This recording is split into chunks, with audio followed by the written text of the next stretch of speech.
an eventful second half from Lake Charles as the Lions took on McNeese. Let's go back out and check out the second half. Here we are coming back in the third quarter. We get the ball first. Simi tried to go, plays this one play, makes a catch, but he just could not put any pressure on his ankle.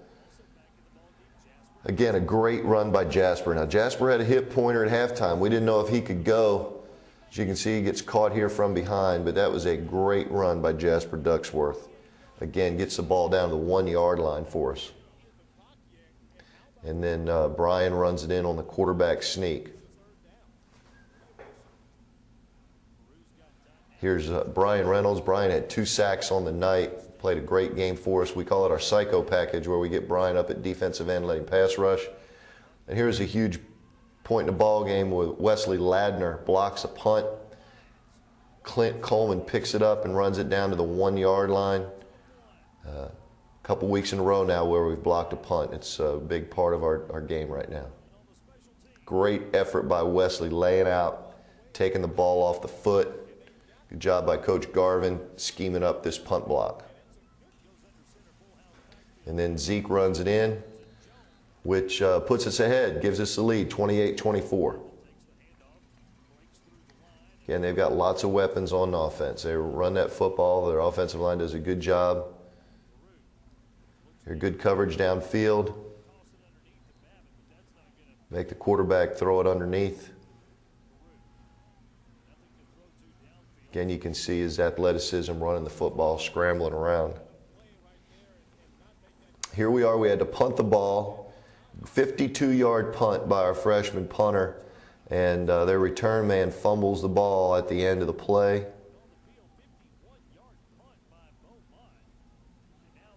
And we get a little scuffle here at the end of the play, a little pushing and shoving. Don't like that stuff. We've got to have better composure than that. No penalties. And here we are with a throwback screen to Zeke. Little empty formation, no backs in the backfield. Throw the ball deep to Chris. Chris with his height gets to go up over top of the corner. Very nice catch. And here we are, another back shoulder throw to Chris for the touchdown. Taking advantage of our height out there on the edge. So now we're up 35-24. We're up by 11. Bootleg play. Throw the ball in the flat to their tight end. This was a great interception by Rakeem Wilson. Rakeem goes up and makes a heck of a catch here in the corner of the end zone. We get a touchback, lion ball on the 20. Here we are moving the ball. Now we still got to continue to get some more points. We got to get first downs, try to eat up the clock. We throw the ball underneath there to Andre Cryer on a third down play, and they stop us. We have to punt the football. Here's a quarterback draw. Curtis Strong, our strong safety, was injured, and we had to put in his sub, and we misplay the angle here on the quarterback draw.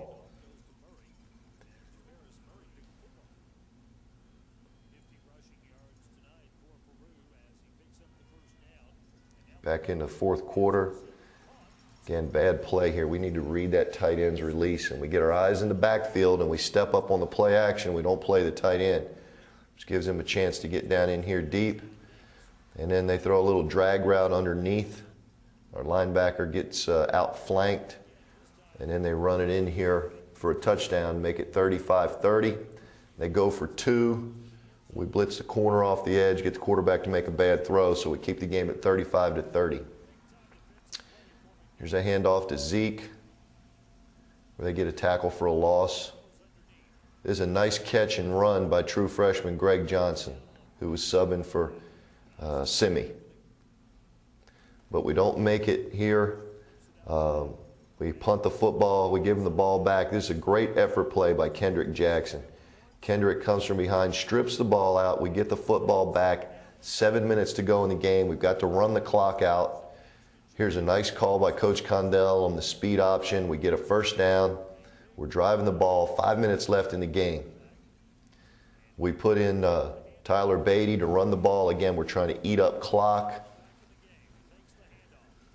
Here was a third down and 5.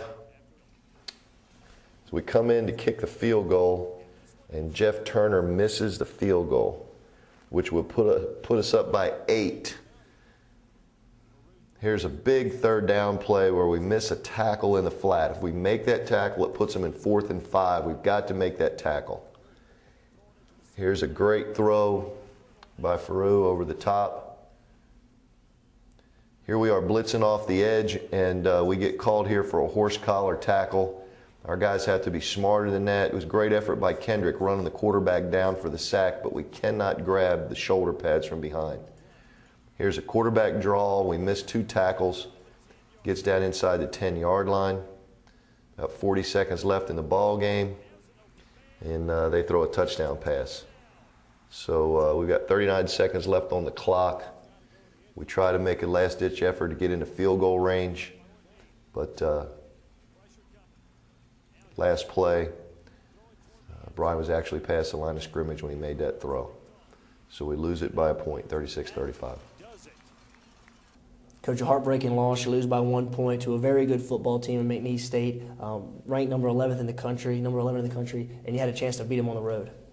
You know, so many things, so many ifs in that ball game. You know, we don't turn the ball over. You know, if we score when we're in the green zone, if we make the field goal, if we make one more first down there to run the clock out, you know, if we stop them on that last drive, there's just so many ifs to lose by 1 point to a very good McNeese football team.